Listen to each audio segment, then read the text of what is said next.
Welcome to the PHNX Tailgate, first ever one, presented by DraftKings Sportsbook, where all you have to do is download the app and you get a free $200 bet after you bet $1 on any NFL game.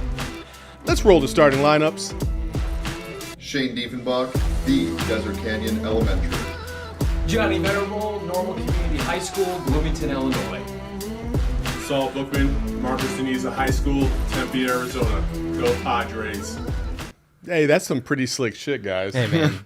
I love it. Hey, Gets me fired up. And nobody knows that literally came together in seconds. Doesn't look like it. No, not at all. It looks so professional. It looks so good. I mean, hey, guys, this is a first here on PHNX Sports Tailgate. If you don't know what we're about to do, we're about to have some fun. That's basically what this is all about. We're trying to get you ready for today's slate of games in the NFL. Maybe talk a little bit about some of the things that happened last night, like cats falling off second balconies and whatnot. It was pretty fun stuff here. So the first segment, let's get to it. Pitch the tent. Woo! Yeah, baby. This is basically where we're going to talk about what got us excited last night. I'm very excited about this segment. General. Yeah, go ahead. Yeah, I think just the slew of college football action that we saw, most importantly for me, my bet blew up with the fact that I thought Ohio State was going to roll Oregon, and what we saw was the Pac-12 reestablishing themselves as a major power in college football, and maybe an Ohio State team that, for lack of a better word, is going to take a back seat this year in the Big Ten. What got me fired up was the USC kicker getting a targeting call on the first play of the game. 6 seconds into the game. That was so awesome. I've never seen anything like that. It was the most USC thing ever, I think. You know what did not get me excited last night? Was the University of Arizona. Man, after week one, I thought, okay, we're like right there. We're right there. Okay, we're about to surprise some people. Hello, darkness, my old friend. 14-game losing streak, not looking so hot. Hey, you know what? It is what it is. The other things that are going to get me excited today are obviously Kyler Murray today. I'm really looking forward to see if he can take that next step from good player to superstardom. Yeah, sweet baby Kyler, first overall pick in the draft just 2 seasons ago. Listen, he is adamant that he despises losing more than he loves winning. He never lost a high school game. He lost 2 games at Oklahoma, was a contender for a national championship, has come to the desert, and while they've been very competitive each of his first 2 seasons, he just doesn't understand what it's not like to play in postseason play. And I think that starts today where he reestablishes himself amongst just the football world as an elite quarterback. Not an elite player or an elite athlete, but methodical in the pocket, maximizing the intermediate passing game, being super efficient and outplaying what I think, if you're going head-to-head, Kyler Murray, Ryan Tannehill, it needs to be an emphatic Kyler Murray is the alpha in that game. Do you think he has that ability? I think, are you a Kyler stan? I am, and I think that what's held him back is part of the incompetencies with the Cardinal organization. And I don't want to make excuses, but here's the difference. Compared to Lamar and Mahomes and Josh Allen, those guys were drafted by competent organizations that were consistently playoff factors. They traded up in the draft. The Bills weren't. Yeah, they had made the playoffs with Tyrod Taylor. They had made the playoffs. Okay. The Cardinals were a historically bad team when they drafted Kyler Murray. He's put this organization on his back. Now, you would assume they've got a top 10 to 12 roster. They should be a playoff team this year. I do like Kyler to be a long shot MVP guy. I think this offense can really get going, and he is the head of the snake in this offense. And he just needs, as you said, to take that next step, and he definitely has it in him. I mean, he's at his core, he's an athlete. Yeah. And so I think bringing this Cardinals team to win 11 or 12 games, I think he's definitely going to be in the MVP conversation if that can happen. I mean, if that can happen, sure. But man, last year they really fell apart towards the in the back half of the schedule. Obviously, winning they won 2 out of their last 7 games, and basically cost themselves multiple chances at a playoff spot. I mean, the San Francisco loss at home was the one that sticks out the most. They should have had that game. And a superstar and a leader finds a way to win that game, to be honest with you. And my biggest concern about Kyler Murray, and I hate to say it because I gave him 2 years to prove otherwise, I don't know how much of the field he really can see. Yeah. And I know the height thing. I hate to say it, but him and Russell Wilson are just built a little different. And Kyler Murray's just a little shorter, and I feel like that little bit of a difference is really what sets him apart from Russell Wilson. Outside of, obviously he can use his legs. Russell Wilson uses his legs very effectively because he knows when to run. Kyler Murray has to use his legs because he has to run sometimes. Yeah. I think the difference between those two is exactly what you said. I think Kyler uses that as almost his main weapon, and Russ uses it as his last escape. When he needs to run, he does. And I think I'd like to see Kyler stay in the pocket more, try to play like more of a true quarterback, and then, like Russ does, use it as a last resort. I think they put an emphasis on what you guys are saying. They added Rodney Hudson. The interior pressure up front, which is a more deterrent than the tackle pressure off the edge, is something to watch for. Now with Rodney Hudson replacing Mason Cole, you've solidified your interior. Now he won't have to face that interior pressure. And when we talk about the receiving core, outside of Hopkins last year, I mean, it was marginal at best, and that's all due respect to the late, Larry Fitzgerald, the great Larry Fitzgerald, not the late. Whoa, whoa, now. Maybe his late breaking career. News here. No. Oh, Larry, hit us in the messages. Are you good? Come on now. Christian Kirk disappeared at 250 yards over the final, I think, 8 games of the season. They added A.J. Green. They've added Rondale Moore. They feel like, Christian Kirk in a contract year. Again, it's that intermediate passing game that was lacking. There was too much, and here's where I will be critical with Kyler. There was too much backyard football last year. Yes. It was just he and Hopkins running around. Teams adjusted. The good defensive teams, you mentioned that San Francisco game. Robert Saleh adjusted. The Rams adjusted defensively. They were semi-exposed in New England by Bill Belichick. Those are the games when people have 8 to 9 games of film on you that they're going to make adjustments, and that's where Kingsbury has to be better. Can they make adjustments against this division where they started 2-0 last year and ended 0-4? And we didn't see it last year, either from the coach or the quarterback. So I think that while it's imperative that they get off to a fast start this year, really we're not going to know what this Cardinal team is until about mid-November if we can take them seriously. Guys, you know what else gets me excited? Making a bet on DraftKings. Yes, true. Right. Who do you like today? There's a bunch of stuff I like. I don't know if we want to dive into the props just yet. We won't get into the props. Okay. Just tell me, what are some key things out there that you're like, I kind of like this bet? Well, of course, I like the Cardinals +3 at Tennessee. I think the Cardinals are going to win outright. That's a game that I've been on all week because I think Tennessee's a little bit fraudulent. Lost their offensive coordinator, even though they added a couple pieces. Our buddies at Denver know all about fraud. They do. They know about big time fraud, especially at quarterback play. And I would also say another game that I would dabble into, and I'm surprised people aren't more so on this bandwagon. The Packers are like a 4-point favorite against a New Orleans team that has no Drew Brees, and it's a semi-home game, but not really. It's not in the Superdome. It's in some neutral field in Jacksonville, and all I know is one team starting Aaron Rodgers at quarterback, the other starting Jameis Winston. So I like the Packers and the Cardinals this week. Famous Jameis. I really like the Patriots because Bill Belichick is so good against these rookie quarterbacks, and I know Tagovailoa is not a rookie quarterback, but with all the stuff going on, him not being named captain, which is just bizarre. Yeah. I want to know what the dynamic is in that locker room, but the spread in that game is 3.5, and I think the Patriots cover that easily. I think they roll. I think Mac Jones looks really good in that offense. I think that defense comes together more than they did last year, and I think they get away with an easy win. Love that bet. Hey, download the DraftKings app, our sportsbook app right now, and use promo code PHNX to receive $200 in free bets when you place a $1 bet on any Week 1 game. That's just today. That's a promo code PHNX to get your free $200 in free bets instantly this week at DraftKings Sportsbook, an official sports betting partner of the NFL.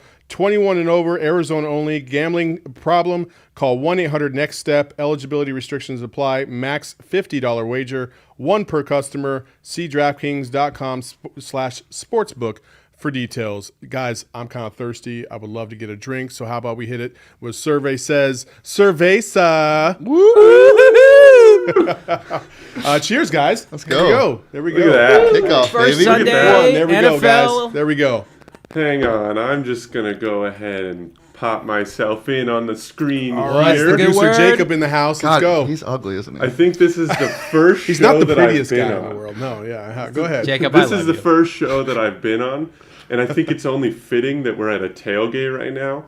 But I guess it's only an e-tailgate because here we are on the internet and not actually at the game. And on the 7th floor of the city. Yeah. So Saul, go ahead and kick us off. Explain the segment to the viewers, and we'll take off from there. Basically, what we're going to be doing is we'll run through a series of poll questions, kind of fun trivia questions, news of the day kind of questions, led by our producer, Jacob. He's going to run the gamut, and it's our job to kind of answer and see if we can get it right. Let's do it. Let's do it. So since this is the first PHNX Tailgate of the year, I thought it'd only be fitting if I tailored these questions to common tailgates. The first question I've got for you guys is, do you think more people use charcoal or gas grills in the United States? I think the preferred option is always charcoal, but for a convenience standpoint, in today's day and age, you just default to gas. So I would say gas, but you would rather have charcoal. I think it definitely depends on the area of the country you live in. For me, I think charcoal reigns supreme because there is a bit of I think there's a liability factor, I think, at some stadiums in terms of gas. Yeah. Like, I don't know if that's true, but I think it's true. Yeah. So I would say probably charcoal. Also, a close second and rising up fast because I'm a wood pellet grill guy. You look like one. Wood pellet grills. I'm Nice. telling you, those things are so easy. You plug them in, you use them, and you can't miss with those. So, like, shout out to Green Mountain Grills. Sponsor. I think it's gas. I think that's the most common thing, and I think it comes down to age. Honestly, I think young people like me, they're scared of lighting coals, and it's got to take I don't want long. my hands dirty. Yeah, I mean, know? I just want my my burger. God. I'm gonna go with I gas. don't want my hands dirty. Oh my gosh, you guys sound so like. It's weak.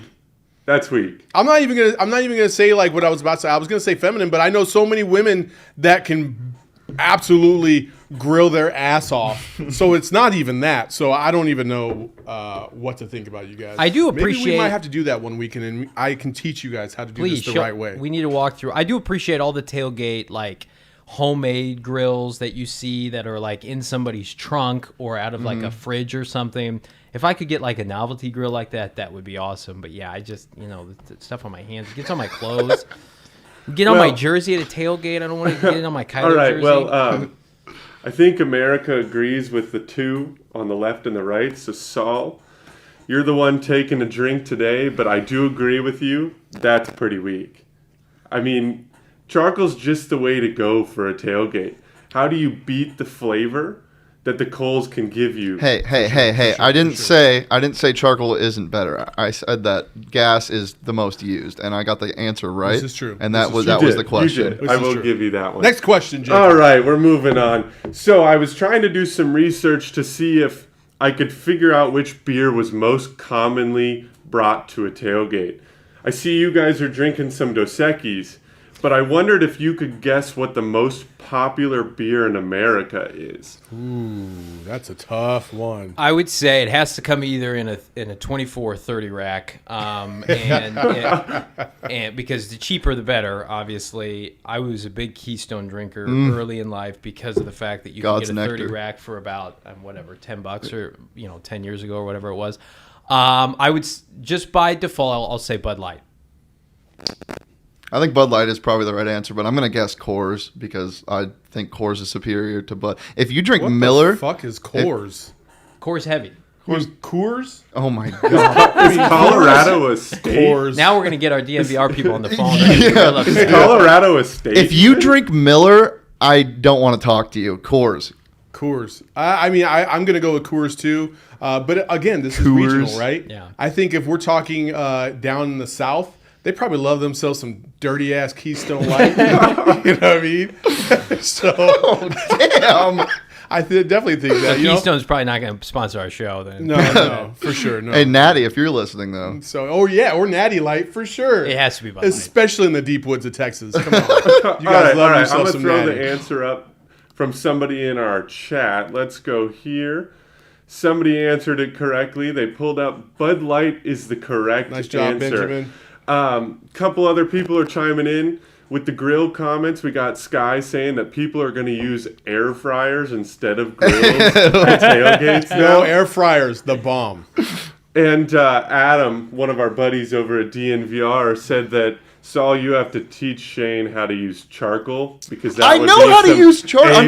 A+ content. I'm just getting ripped for no reason. I know how to use I charcoal. don't know. Hey, let me tell you something too. If Shane's sitting here saying that he knows how to use charcoal, but I've seen him try to put together IKEA furniture. Where's and the I correlation? just don't. Where's the trust correlation? it. There's a lot of One complexities. is culinary, one's construction. Yeah, but they're very complex.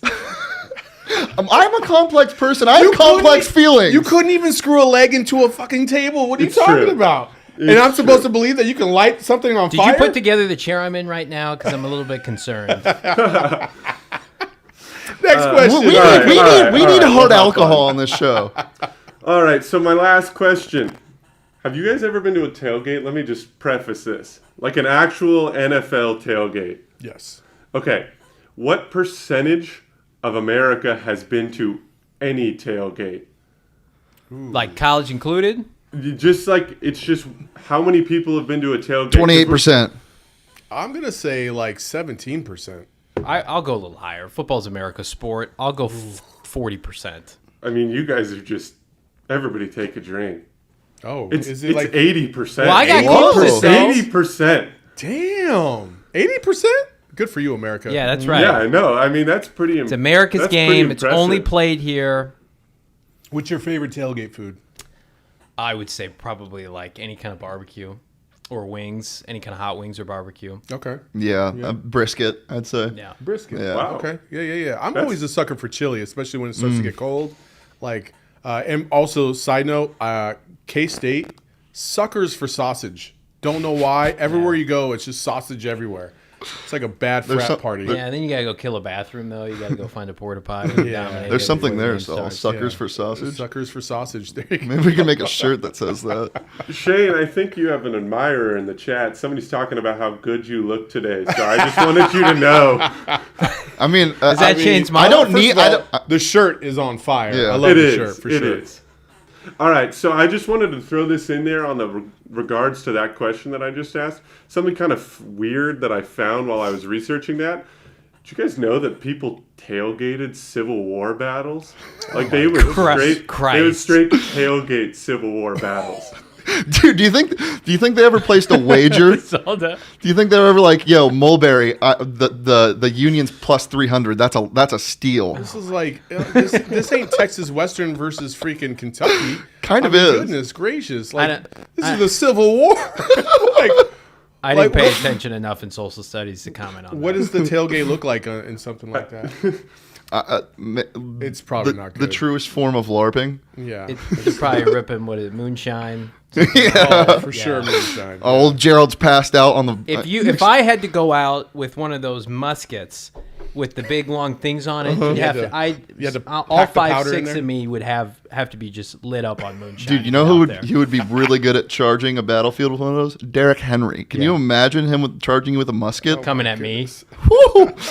Jacob, is that all you got? Yeah, that's it. I'm going to take my face off the screen so they Thank don't you. have to listen to me or see me anymore. So Listening's not that bad, but you guys have a probably good good rest call. of the show. I'll sit behind Jacob's the a computer. phenomenal producer, by the way. He is absolutely does a lot of good work behind the scenes. And tap that app, baby. We just talked about DraftKings and downloading the app, so make sure you download that sportsbook app so that way you can get some free money today. But before we even get to any more DraftKings talk, hey, let's go ahead and talk about Prop Lock and Drop It, which is some of our favorite props on the day, some of our locks on the day, and things we wouldn't even touch with a 10-foot pole.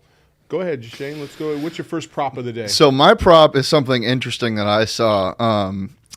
Patrick Mahomes gets to face the Cleveland Browns today, and I love his prop of over 13.5 rushing yards. That's my prop.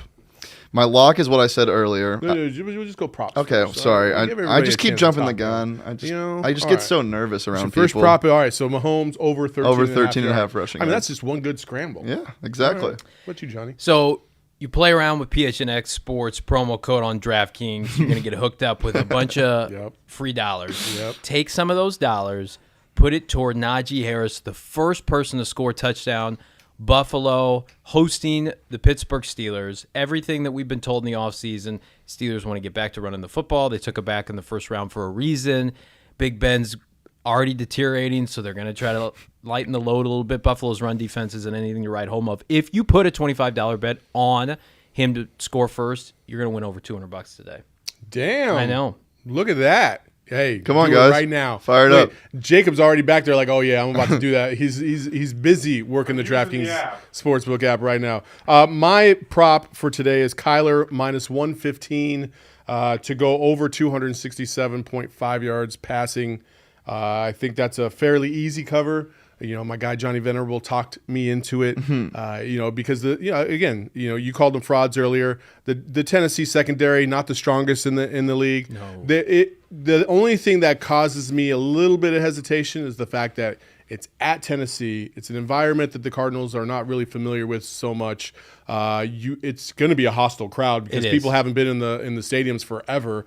So I think you're going to take Kyler with the over. Also, I feel pretty good about A.J. Green. Yeah. I just really do. And I feel like A.J. is going to be that nice balance on the other side of the field, opposite DeAndre Hopkins. Christian Kirk might get free a couple times in the middle. So I would take that bet pretty easily. Full transparency, I hated the A.J. Green signing when they made it. I thought that was an egregious decision over the hill. I was like, go get Will Fuller. Go get Curtis Samuel. Both of those players, neither are playing today. Curtis Samuel is on IR. Will Fuller, I think, is suspended. Yeah. A.J. Green had a phenomenal training camp, so I will eat all the crow on A.J. Green. I would love to see a good A.J. Green game. We don't need any crow until they do that shit in the game. That's true. Period. God, I don't care what you do. Preseason superstars are a dime a dozen.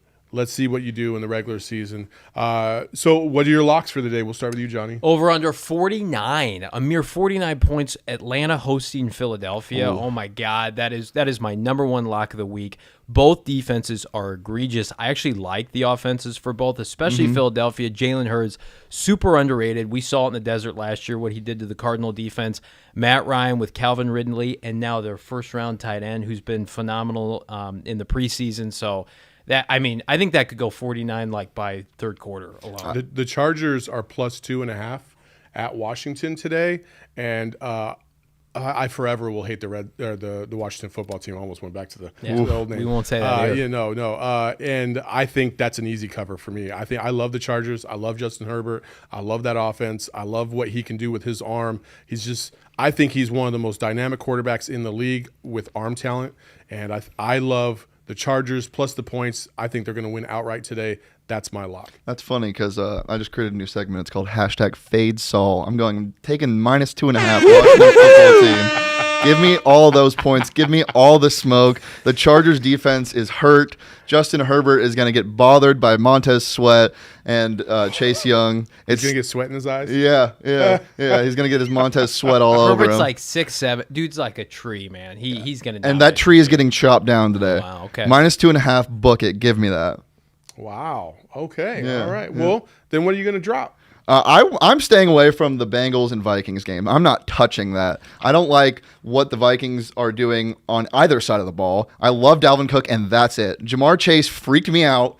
A new wide receiver on the Bengals had some drop issues in the preseason, and now he wants to come out to the public and say, hey, honestly, can we paint some white lines on the ball? I can't see it. Why would you say that? It makes me nervous. And then obviously Burrow, we have no idea what he's going to look like coming off the ACL injury. I just don't know what's going to happen in that game. So I'm staying away from that. Yeah. Well, I am not touching two dumpster fires of an organization called the Houston Texans and the Jacksonville Jaguars. I absolutely hate this game. Yeah. The fact that Jacksonville's favored should tell you everything you need to know about the Texans. However, I would absolutely not take Jacksonville today. I actually think that the Texans will end up prevailing just because they have a veteran quarterback in Tyrod Taylor. He's been there. He's done that. He has the experience to get just a week one win. I think they'll lose the next 15, 16 games. But just today, I think Tyrod Taylor will do it for the Houston Texans. Wow. We already know that mess of an organization. What's going on is just two tragic teams. Urban Meyer is the most overrated coach in America. You're just teeing off. I just don't like it. Off topic real quick, but do you remember 4 years ago when the Texans defensive, I think it was the secondary, maybe it was a linebacker core, came to a game wearing SWAT gear and they were like 30th in DVOA? I remember that was so funny. They also wear Letterman jackets too. They're an easy target, especially with Watt gone now. They have no credibility. Why? Yeah. All right, I'm a fraud because I put one of these teams in one of my 7 parlays today. But the more I think about it, Jets at Carolina. Carolina's -4. First of all, Zach Wilson looks like he's in grade school. Robert Saleh has not had enough time to implement his defense. And then on the flip side, Carolina's missing a couple offensive linemen. I don't have a great feeling about this game one way or the other. I don't know if Matt Rule's a good coach. He does have Joe Brady as his offensive coordinator. Sam Darnold revenge game, I or love Sam that. Darnold just a big-time dirt, and this is who he is. So it's a game where I initially had -4 Carolina. It's probably going to blow up my parlay this morning. But Every game is a Sam Darnold revenge game. it is. I like mono Sam Darnold. revenge game. I think I like it. Sam Darnold is hot USC trash. Yeah. He's only still like 24 too. He's like one of the youngest players in the NFL. He was on the worst position. He had the worst position, like on that Jets team. Like there was nowhere to go for him. If Except Zach for the Wilson, club to get mono, right? if Zach Wilson wins more than 4 games this year, you know that Sam Darnold is a fraud. Yeah, that's true. I would agree If with Sam that. Darnold wins 8 games this year, you know the Jets screwed him. He has a better. Okay, all right, I think they're guess. not still in love with him. They're still sniffing around with I- Deshaun yeah. Watson too. By the way, Yeah, for So sure. I For think sure. they know what they have. And I think Darnold's going to show us some stuff we didn't know he had. You think so? don't do. take too much away what you see today because it's No, the Jets. yeah, 100%. It is the Jets. And then obviously, let's just go with this. We will do this. What's your fantasy? I wish I had the little ludicrous song. You know what's your fantasy? But Yeah. we don't. So we'll just We move don't have on the rights to or the money. fantasy football. Give me a player that you like in fantasy today. Do you still play fantasy? Oh yeah. Okay. Well, let me tell me who's a sleeper pick for you today. So today it's a little weird because I don't really have that sleeper guy, but I have a sleeper guy for the season, and that's Corey Davis. I think Zach Wilson and Corey Davis, that connection is going to be The electric. Jets pregame show. I know. Oh Yeah. my god. Yo. But he looked like a wide receiver 1 whenever A.J. Brown wasn't involved in that offense last year. And there's no one else. I mean, Jamison Crowder, I think, is still on the team, and that's still really in the league. Exactly. And Zach Wilson has a cannon. He might not be the most accurate, but he showed flashes in preseason and in training camp. I think that connection is going to be really good. I don't know how well they're going to do today against Carolina and in their first real game, but I like Corey Davis just in general this year. Nice. How about you? I'm gonna go kicker Oh my god. because last year we were exposed to some of the worst kicking here in the desert. With all due respect to my boy Zane Gonzalez, you were really bad last year.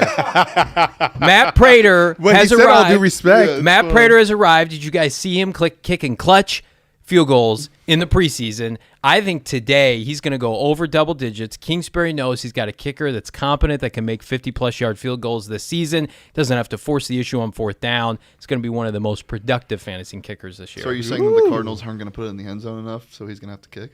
I just think that last year they were so susceptible to Zane missing like 40-yarders. So then they force the issue on like 4th and 6, 4th and 7. They don't have to do that this year. True. I want them to be aggressive, don't get me wrong. But when they need to kick a field goal, now they've got somebody competent.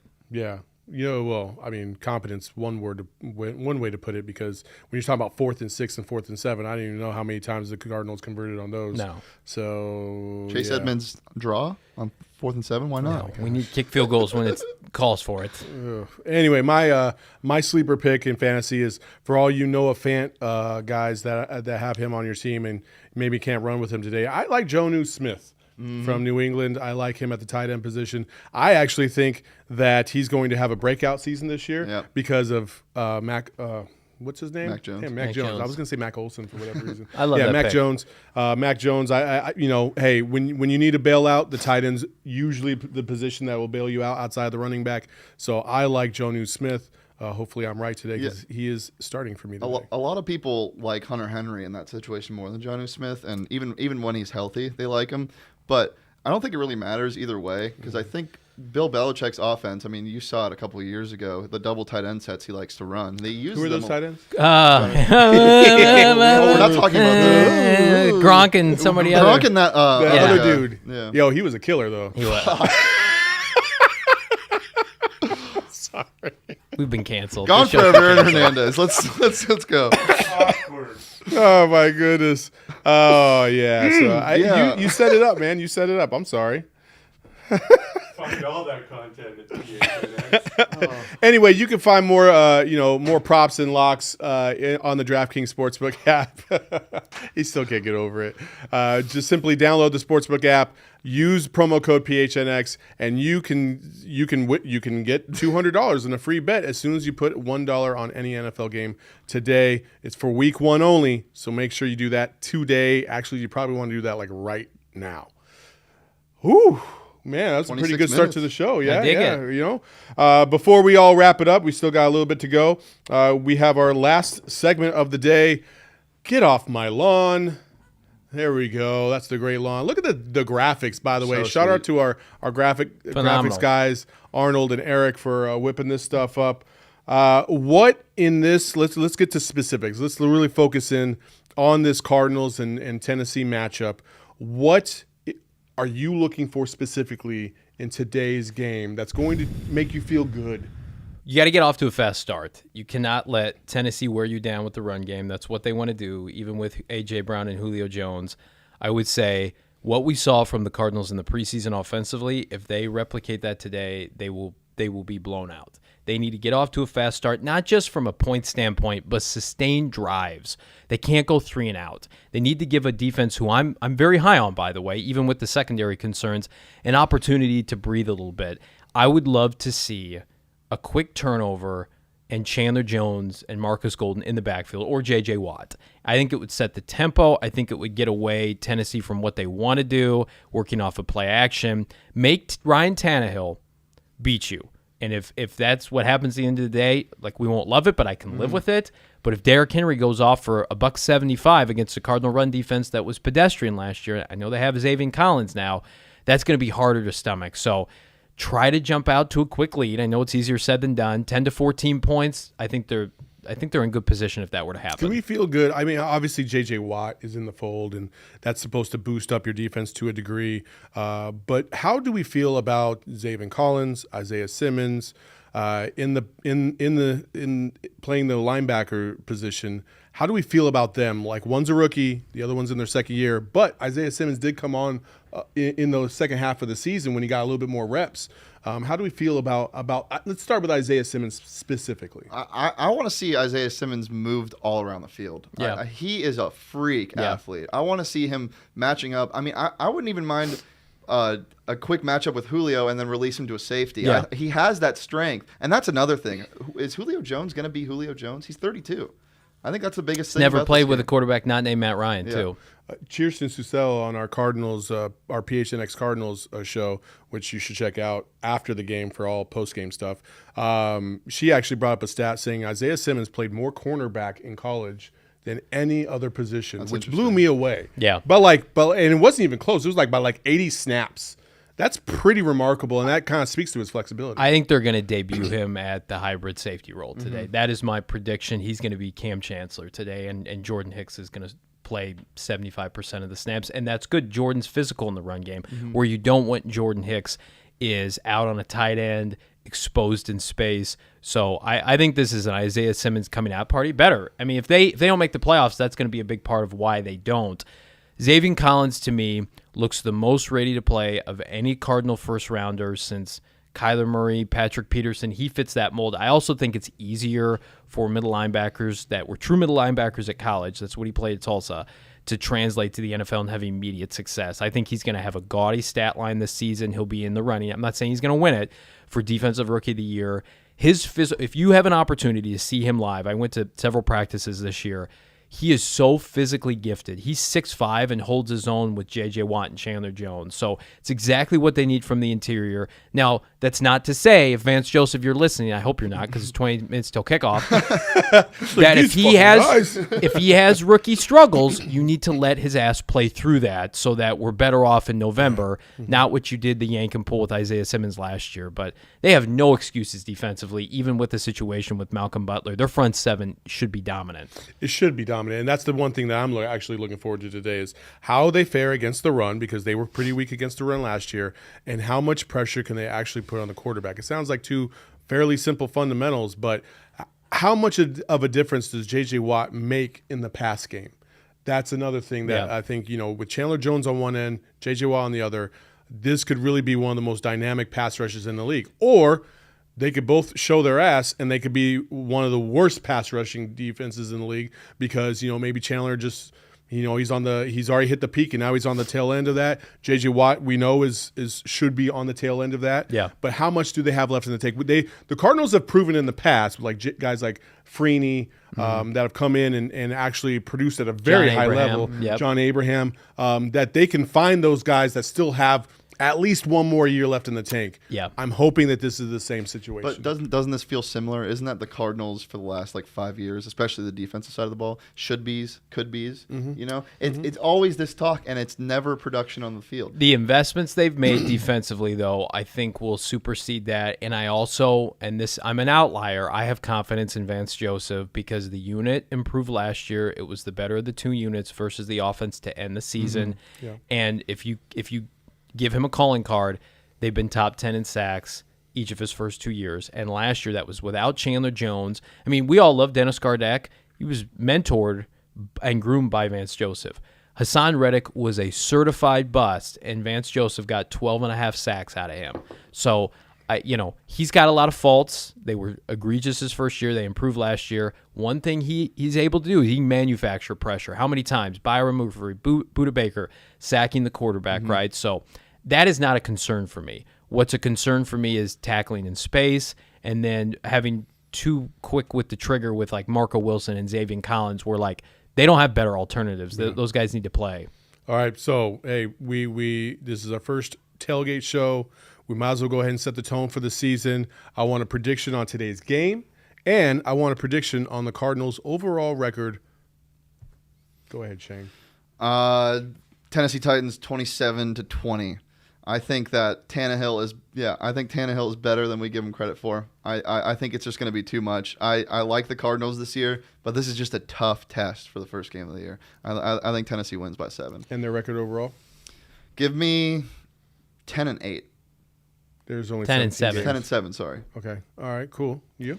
So this is a little bit of a cheat because you can read my full preview at gophnx.com that I will release every Friday afternoon, and I will have an official game score. I'm going to copy that right now. Cardinals 30, Tennessee 24. I would say their overall record this year, I go back and forth. I'm going to say it's 9-8. I think they go 9-8. The division is brutal. They don't get to play the NFC East this year. They got to play a slew of backups last year. 9-8, though, still good enough to get in the playoffs. They're a playoff team at 9-8. Ooh, I really, I've been a lifelong Cardinals fan. I really want to pull for the Cardinals. There's something about this team that I just can't get over the hill on. Fair. I don't know why. I'm still iffy on Kyler. I still am iffy on Kyler. I feel like arm-wise and passing-wise, I feel like I should have seen more by now, or at least glimpses of him being dominant as a passer, and I don't feel like I've seen that yet. I want to see him have, I know he's had over 300-yard games before, but, I'm talking about threading the ball through a needle, over the defensive line that is just damn, that's a hell of a throw frozen rope, yeah. Yeah, and I haven't seen that yet, and I need to see that before I'm all in on Kyler. I'm 50% in on Kyler because I know he has the athletic ability to be versatile enough to make plays happen, but I just need to see more. So I think that the Cardinals are going to lose on the road as well. I actually think they're going to lose 30-20. I think the offense is going to sputter a little bit. The defense is still going to try and find its legs, and Derrick Henry's just going to abuse the shit out of them today. So I think 30-20, and I think overall, I think we're looking at a 9-8 record as well. Yeah. But I think they actually missed the playoffs because of that 9-8 record, and then it's a fire sale. That's almost the worst situation because I think at 9-8 everybody retains their job. So I think if you're a Cardinal fan, That's a good point. You either want them to obviously have success this year, make the playoffs, or you want them to win 6 games. So Kime would get fired, Kingsbury would get fired. You could bring in some new blood at both personnel and head coach. The worst situation is to mirror last year or slightly better. Whereas Michael Bidwell says, let's just run it back in 2022. You do not want that. I've always, if you know me, I've always been a fan of either you're the best or you're an absolute dumpster fire. Yeah. I hate the middle. A mediocre team as a fan is hell. It is hell on earth. Well, and here's the problem too. They're going to have to pay. regardless of what Saul thinks, they're going to pay Kyler Murray generational wealth. That's already been decided. He's going to get paid $150 million, probably guaranteed. What if he doesn't have a great year this They're year? still going to do it. You think so? They've got an inferiority complex. They've never developed a homegrown quarterback. I love Kyler Murray, but they don't have a rich history of developing guys. I mean, the last great homegrown Cardinal was Jake Plummer. We got a serial right here. It's old. It's from the 90s, right? So what I would say is they're going to have to compound that with a salary cap that's John still... Skelton was pretty legit, though. Jesus. And I love John. I know John, but come on. Love John. So 2 thumbs down from Jacob. The Cardinals right now have not been limited by a quarterback with a bloated salary, and that's why they could bring in A.J. Green and J.J. Watt and DeAndre Hopkins and extend a bunch of players. What happens when they extend Kyler and they're a middling team and the roster can't be robust? That means all your draft picks have to hit, and that could be a recipe for disaster. So I'm with you in the sense that we need to see more, but I also think it's predetermined. Unless Kyler Murray says otherwise, he's going to be the Cardinal quarterback. I don't even know if it's more. I think it's consistency. Sure. 'Cause we've seen him throw the ball on a rope. We've seen that touch on his deep ball. We've obviously seen his athletic ability. I think it's just consistently game in and game out. And who knows? It could happen this year, but You got to be that dude. Yeah. You got to be that dude. And Kyler Murray, from an aesthetic standpoint, the way he carries himself, the way he speaks, the way he walks, he seems like he should be that dude. I don't know about his but voice. that shit's got to carry over onto the field, man. And I'm not. Hey, you can look like the baddest dude, but if you come out and you play soft as hell, then you're a fraud. Can I say one thing, and I don't want it to be misinterpreted by any stretch, but it's a hot take that I have, is that now that Larry is gone, I believe Kyler Murray thinks that this is his team and his offense, for better or worse. And that's not an indictment of his relationship with Larry. I have no idea if they like each other or not. But I think the shadow of Larry Fitzgerald, now it's Kyler Murray, for better or worse, live or die. I think that will make a difference. I've seen him in interviews this year, much more confident. Kingsbury said he's mastered the offense. So I'm with you. There are no excuses this year. Absolutely, absolutely. Hey, before we let you go, reminder, please subscribe to this YouTube channel. Please, please, please. We need all the love we can possibly get so that way we can spread some more great content and some more love your way. We love it when you guys interact with us. Please continue to do so. PHNX.com. You can find all the content, Johnny's content that he's writing for Cardinals and so much more. And reminder, after today's game, shortly here in about 15 minutes, after the game, you will have the PHNX Cardinals post-game show with Kirsten Susel, Johnny Venerable, and the one and only Frank Sanders, the 5th leading wide receiver in Cardinals history. So you want to make sure you check that out. That's all we got for today. Thank you so much for joining us, and we will see you next time here on the PHNX Tailgate Show.